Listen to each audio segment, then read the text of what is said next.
Do you have something that gets called a flaw?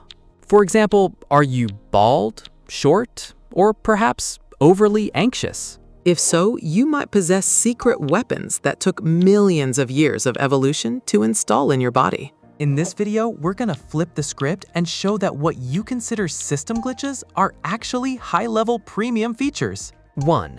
The rule of deviation. Most people call it a weakness, but it's really just deviating from the default setting. A flaw often isn't about you being inadequate. It's about living in a system designed for someone else. Let's say Mike uses objects, desks, and tools all designed for the common dominant hand, so he feels clumsy every day. But when Mike enters a game requiring unpredictability, that deviation becomes an advantage because opponents rarely practice against his style. The nature of the environment is that it prioritizes the majority to maximize efficiency, not to be fair to every type of person. That's why some people sail through life, while others live like they are playing on hard mode. Not because anyone is bad, but because the map is difficult. The system lesson here is don't rush to conclude you're broken. Check if you are playing on the right field yet. 2. The rule of rare advantage. What is uncommon creates a shock factor and scores points. Simply put, an advantage isn't necessarily being stronger, but forcing your opponent to pause and recalibrate. In terms of handedness, the original text states about 90% are right-handed, so everyone trains to deal with righties. So when a lefty steps in, it feels like the controls have been remapped and the opponent is thrown off balance for a few seconds. Sarah was once forced by adults to switch hands to be like everyone else, and only realized later that she lost a kind of flexibility. Because they must constantly adapt, people who deviate from the norm often develop the ability to shift perspective and quickly change execution faster. The psychological mechanism here is when you can't rely on the beaten path, you are forced to blaze your own trail. The strategic lesson is don't try to eliminate what is rare, learn how to position it correctly so it becomes an asset. 3. The rule of the alarm system. Anxiety is sometimes your brain's early warning siren. Simply put, anxiety is like a fire alarm that goes off even when you just burn the toast. It sounds exhausting, but that very siren causes many people to always have plans B, C, and D, with a level of preparedness for battle. Normal Mike might be shaken like a leaf, but when a sudden crisis hits, he jumps into action quickly because his brain has already simulated the situation hundreds of times. In the original context, this is called hyper-awareness, which means noticing minute details others overlook. The fundamental mechanism is that your brain is playing a survival game. It prioritizes staying alive over relaxation, so it constantly scans for risk. But there is a boundary we must state clearly. When anxiety becomes paralyzing, it is no longer an advantage, but a serious health burden. The practical lesson is keep the alarm at a sufficient level for preparedness, and if it's blaring 24/7, you need to learn how to lower the volume with appropriate support. 4. The rule of visuals. What you perceive as a loss is sometimes a powerful signal of authority. Simply put, baldness means your hair has left you, but sometimes it leaves behind an undeniable vibe. The original text mentions studies showing bald people are often perceived as stronger, smarter, and more powerful, purely due to the change in appearance. David shaves his head clean, walks into a meeting, and suddenly everyone thinks he's tough, even though he's the same David as yesterday. The psychological mechanism is that the human brain quickly infers from visuals. Fewer details, stronger lines, a more decisive feel. But life isn't always rosy. A shaved head sometimes means sweat streams straight into your eyes, meaning there's an operating cost. The realistic lesson is use visuals as a tool, not a self-deceptive label, because every advantage has a downside. 5. The rule of the foundation. Some people run fast, and others have endurance running due to their foot design. Simply put, flat feet are often teased as feet without arches, which sounds like a manufacturing error, but that's not necessarily true. The original text describes flat feet as being like an off-road vehicle, geared towards resilience, force absorption, and excellent ground grip. It explains that lower arches can provide better shock absorption than high arches, meaning less impact force travels up the shins. Mike handles long hacks uphill steadily and slips less because his feet have a greater contact area, allowing him to maintain balance better. But we must also say, don't romanticize this. Some people, like Sarah, have flat feet that cause pain when walking, and in that case, the story isn't superpower, but a management problem.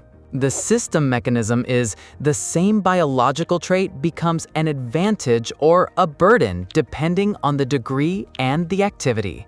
The optimization lesson is choose activities that match your design.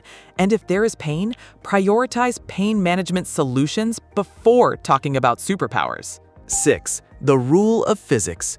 Being short is not a disadvantage. It's a different kind of handling. Simply put, being short isn't a mistake. It's having a smaller frame, allowing for tight cornering and quick reflexes. The original text notes that short people have a low center of gravity and quick rotation, handling themselves like a sports car. Mike, playing a sport that requires constant dodging, spinning, and changing direction feels smoother than taller people because of less rotational inertia. The original text also mentions an interesting point. Shorter people might dissipate heat faster because of a different skin surface area to mass ratio. There are even sources noting that shorter people may live 2 to 5 years longer on average, although this is a statistical trend, not destiny. The fundamental mechanism is that every body type is the optimized solution to a problem, but those problems are not the same. The perspective lesson is don't measure everyone by a single metric because every height comes with a different set of game stats. 7. The rule of intolerance. Being unable to consume something sometimes saves you from a long-term trap. Simply put, lactose intolerance means your stomach rebels after drinking milk, as if your body hit the stop button. The original text states that about 2/3 of adults experience this, meaning it's so common that those who consume dairy without issue are the minority. And when milk is cut from the menu, many people are forced to be creative with other dishes, using ingredient swapping to maintain taste. The original text also suggests that avoiding dairy can lead to consuming more plants and fermented foods, thereby shifting habits toward greater variety. But there is a flip side. If you compensate by eating sweets or highly processed foods, not drinking milk doesn't automatically mean healthier. The optimization mechanism is a restriction is only beneficial when it forces you to choose something better, not when it causes you to compensate with something worse. The practical lesson is turn the limitation into guidance, as in, if your body tells you to turn left, take the proper detour. 8. The rule of charge and discharge. Introversion isn't shyness. It's a different way to recharge the battery. Simply put, introversion is like a phone. Being around crowds drains the battery, but staying quiet alone recharges it fully. The original text describes introverts often observing and listening carefully, allowing them to catch details that prolific talkers miss. Mike doesn't talk much in meetings, but he catches one slip of the tongue and pinpoints a crucial issue that saves the entire team from going in the wrong direction. The original text also suggests that time alone can increase innovation, which is why many creative professionals need solitude to spark ideas. In real life, some introverts are not afraid of communication. They just hate small talk and empty social rituals. The psychological mechanism is they process information deeper, so they filter interactions to avoid their brains getting fatigued by information junk. The strategic lesson is don't force yourself to be someone else. Manage your energy and choose an arena that requires depth. 9. The rule of seeing differently. Poor color distinction can make you excellent at pattern recognition. Simply put, colorblindness isn't seeing less, it's seeing differently. Colors blend, so you must rely on brightness and patterns. The original text cites that about 300 million people have this kind of vision, meaning it's far from rare.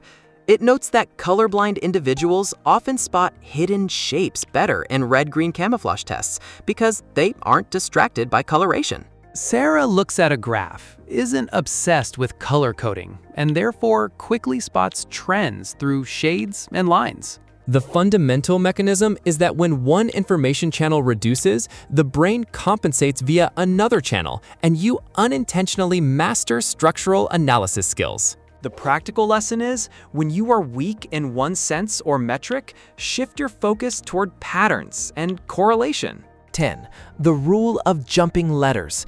Difficulty reading can be traded for holistic thinking. Simply put, dyslexia means the letters on the page look like they're breakdancing, instantly making it frustrating. The original text states that about 10% of the population experiences this, and it does not correlate with low intelligence. It describes their brains taking detours. Instead of sounding out letters step by step, they connect the entire map of meaning. And because they see the map, they are often excellent at systemic thinking, seeing the big models instead of getting stuck on a comma. The original text calls this a neural trade-off, less efficient at reading, stronger at visualization and structure. David learns through images, hands-on work, and simulation, and he accelerates rapidly in design, engineering, and storytelling because he can build castles in his mind. The skill lesson is don't box yourself into one learning style. Choose the method that suits your brain and turn it into a long-term advantage. 11. The rule of channel shift. When audio is lacking, the brain can upgrade vision. Simply put, hearing impairment is like switching networks from radio to Wi-Fi. You don't lose connection, you just switch channels. The original text states that when hearing takes a back seat, other senses can level up, especially the reaction to movement in peripheral vision. Mike can't hear clearly in a crowd, but he sees extremely quickly, catching signals through facial expressions and movement, resulting in sharper reflexes. The original text also emphasizes that using multiple communication forms in parallel can make the brain more flexible. The fundamental mechanism is that the brain hates wasting resources. It will reroute processing power to where it can still be used. The system lesson is don't just look at what's lost. Look at where the system compensated, because it often compensates strongly. 12. The rule of the environmental siren. Sneezing can also be a hypersensitive sensor. Simply put, seasonal allergies mean seeing some greenery causes you to sneeze like a machine gun, which sounds miserable. The original text compares an allergy sufferer to a pollen detector, while others walk by feeling nothing. It suggests that this strong immune response acts as an environmental alarm bell, sometimes detecting changes early. Because Lisa deals with allergies often, her house is always clean and the air is thoroughly filtered, inadvertently reducing long-term dust inhalation risks, meaning discomfort is traded for discipline. The psychological mechanism is when your body forces your attention, you naturally become a better observer of the environment than others. The realistic lesson is, no need to brag about sneezing, but you can leverage it to live a disciplined life and protect your health more intelligently. 13. The rule of recognition. Not remembering faces can force you to be skilled at reading demeanor. Simply put, not recognizing faces is like your facial recognition software glitching. Everyone looks familiar, but you can't be sure who they are. The original text states that this condition exists on a spectrum, estimated to affect about 1 in 33 people, meaning someone near you might be living this way. But it also describes an interesting compensation. They recognize you by voice, attitude, posture, and the way you hold a glass. They are highly tuned into human details. David meets a client and, fearing he will mix up faces, trains himself to remember speaking patterns and habits, resulting in him judging people less based on appearance. The psychological mechanism is when you can't rely on faces, you shift to relying on behavior, and behavior is often more genuine than a face. The perspective lesson is weakness in one channel can make you strong in another, provided you are willing to train correctly. 14. The rule of the self-destruct switch. Having a gene that makes you unable to handle alcohol can sometimes be a lifesaver. Simply put, alcohol intolerance means drinking for a few minutes and your face turns bright red, your heart pounds like a drum, and you're ready to quit before the fun even starts. The original text names an enzyme, ALDH2, that essentially rage quits, causing a toxic intermediate substance to build up and resulting in severe discomfort. But precisely because of the discomfort, many people with this gene are less likely to develop addiction and experience less liver damage. Their body has a built-in party kill switch. Chris watches his friends drink freely while he can't handle even a little. But in exchange, Chris avoids many drunk mistakes. It's short-term missing out traded for long-term safety. The fundamental mechanism is biology sometimes protects you by making you dislike things that could ruin you.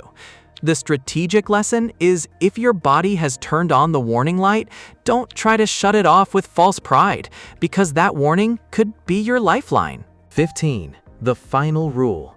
Superpowers don't just appear, they come from application. Simply put, a superpower isn't a magic trick.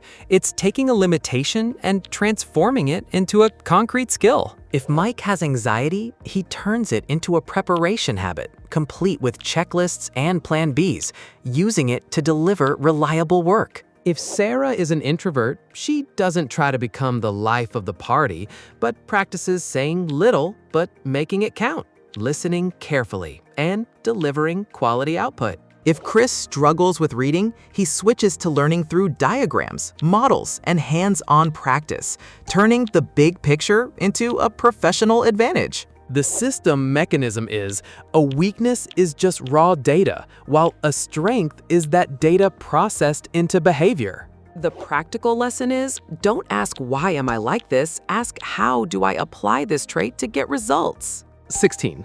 A short conclusion for clarity and recall. Ultimately, many things labeled as a flaw simply mean you have been placed in the wrong environment. Once you understand the mechanism of compensation, you will stop hating yourself and start optimizing your gameplay. If you want to level up your knowledge and train your mind for sharp, accessible thinking, remember to subscribe to the channel so we can meet in the next video.